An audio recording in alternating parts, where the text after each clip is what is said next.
कोल्हापूर महानगरपालिका निवडणुकीत महायुती एकत्र लढणार आहे। भाजप 36, शिवसेना 30 तर राष्ट्रवादी 15 जागांवर निवडणूक लढवणार आहे। पत्रकार परिषदेत याची घोषणा करण्यात आली आहे। भाजपचे खासदार धनंजय महाडिक, अजित पवार, राष्ट्रवादीचे नेते मंत्री हसन मुश्रीफ, शिंदे सेनेचे मंत्री प्रकाश आंबेडकर, आमदार राजेश क्षीरसागर हे पत्रकार परिषदेला उपस्थित असल्याचं आपण या दृश्यांमध्ये पाहतोय।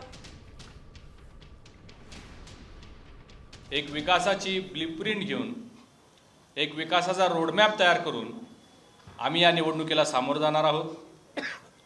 आमच्या महायुतीचा जो जाहीरनामा असेल तो जनतेतून, प्रत्येक प्रभागातून, प्रत्येक घरातून, लोकांच्याकडून ज्या काही त्यांच्या अपेक्षा आपल्या नगरसेवकाकडून असतील, ज्या अपेक्षा आपल्या शहरासाठी असतील, त्या सगळ्या अपेक्षा पूर्ण करण्याच्या दृष्टिकोनातून आमची महायुती भविष्यातील 5 वर्ष काम करणार आहे।